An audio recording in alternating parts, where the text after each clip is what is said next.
একজন 18 বছর বয়সী তরুণীকে তার নিজের বেডরুমে নির্মমভাবে গলা কেটে হত্যা করা হয়। তদন্ত শুরু হলে প্রথমে খুনের সন্দেহ যায় বাসার চাকরের দিকে, কিন্তু ধীরে ধীরে এই ফ্যামিলির সাথে জড়িত সব ব্যক্তি সন্দেহের তালিকায় ঢুকে যায়। মানে সবার কাছেই এই মেয়েটাকে মারার জন্য যথেষ্ট মোটিভ আছে। তাহলে প্রশ্ন হচ্ছে তাদের মধ্যে আসল খুনি কে, আর কিভাবে বা সে ধরা পড়ে যায় তা জানাতেই হাজির হলাম 2015 সালে রিলিজ হওয়া অসাধারণ মাস্টারপিস থ্রিলার মুভি রহস্য নিয়ে। বিশ্বাস করো, লাস্টের দিকে এমন এক টুইস্ট আছে যা পুরো কাহিনী একদম উল্টে দেবে। তো চলো আর প্যাচাল না বাড়িয়ে শুরু করা যাক আজকের মুভি এক্সপ্লেনেশন।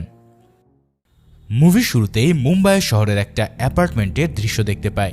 রেমি ফার্নান্দেজ নামের এক মেয়ে, যে কিনা অর্থোপেডিক সার্জন ডক্টর সচিন মহাজনের ঘরে কাজ করে। প্রতিদিনকার মতোই সকালবেলায় সে সচিনের 18 বছরের মেয়ে আয়শাকে ব্রেকফাস্ট দিতে যায়, কিন্তু বেশ কয়েকবার বেডরুমের দরজা নক করার পরেও আয়শা তার রুমের দরজা খোলে না। তখন রেমি নিজেই দরজা খুলে যা দেখতে পায় তাতে তার শরীর একবারে জমে যায়। বিছানায় রক্তমাখা অবস্থায় পড়ে আছে আয়শার প্রাণহীন গলা কাটা লাশ। চোখের সামনে এই দৃশ্য দেখে রিমি এতটাই শকড হয়ে যায় যে তার হাত থেকে আরেকটুর জন্য চায়ের কাপ পড়ে যাচ্ছিল। এরপর সে আর নিজেকে কন্ট্রোল করতে না পেরে গলা ফাটিয়ে চিৎকার করে ওঠে। এদিকে এই সময়টায় আয়শার মা আরতি তার নিজের কাজের জন্য ঘরের বাইরে ছিল। ঘরে ফেরার পর বিল্ডিং এর নিচে বেশ কিছু লোকের জমায়েত দেখে সে বেশ ঘাবড়ে যায়। তারপর নিজের অ্যাপার্টমেন্টে ঢুকেই সে দেখতে পায় যে তার ঘরের ভিতরে পুলিশ এবং তার স্বামী সচিন নিজের গালে হাত দিয়ে সোফায় বসে আছে। কিছু একটা হওয়ার আশ পেয়ে সে যখন সচিনকে ব্যাপারটা কি তা জিজ্ঞেস করে, তখন তার গলা দিয়ে যেন কোনো স্বরই বের হয় না। অনেক কষ্টে সে আয়শার নাম উচ্চারণ করলে আরতি বুঝে যায় যে তার মেয়ের কিছু একটা হয়েছে।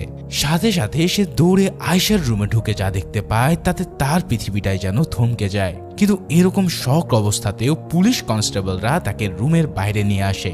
আসলে পুলিশ ইন্সপেক্টর সন্তোষ তখন আয়শার বডির আশেপাশে এভিডেন্স খুঁজছিল। হঠাৎ সে আয়শার হাতে একটা চুল দেখতে পায় এবং সেটাকে কালেক্ট করে নেয়। এছাড়াও মেঝের উপরে একটা কলম পড়ে থাকায় সেটাকেও এভিডেন্স হিসেবে প্যাক করে ফেলে। এরপর সে সবার উদ্দেশ্য করে জানায় যে আয়শার ডেড বডি সবার আগে কে দেখেছে। রেমি তাকে জানায় সকালবেলা আয়শাকে চা দিতে যাওয়ার সময় সে এই অবস্থায় দেখতে পায়। এই ঘরে চেতন নামের আরো একজন কাজের লোক ছিল যে আজ সকাল থেকেই নিখোঁজ। চেতনের নাম শোনা মাত্রই সচিন বলে ওঠে যে সেই তার মেয়েকে খুন করেছে। তখন পুলিশ ইন্সপেক্টর সন্তোষ এই চেতনের ঘরে একটা তল্লাশি চালায়। তার ঘরে থাকা আলমারিটা প্রায় খালি অবস্থায় পড়ে আছে, কিন্তু রেমি জানায় এই আলমারিতে চেতনের অনেক জিনিসপত্র ছিল। তার মানে সে নিশ্চয়ই নিজের সব জিনিস নিয়ে পালিয়ে গেছে। তাহলে আয়শার খুনটাও কি সে করেছে? আপাত দৃষ্টিতে প্রাইম সাসপেক্ট হিসেবে তাকেই সন্দেহ করতে থাকে সবাই। সচিন আরো জানায় যে এই চেতনকে তার কাছে নিয়ে এসেছিল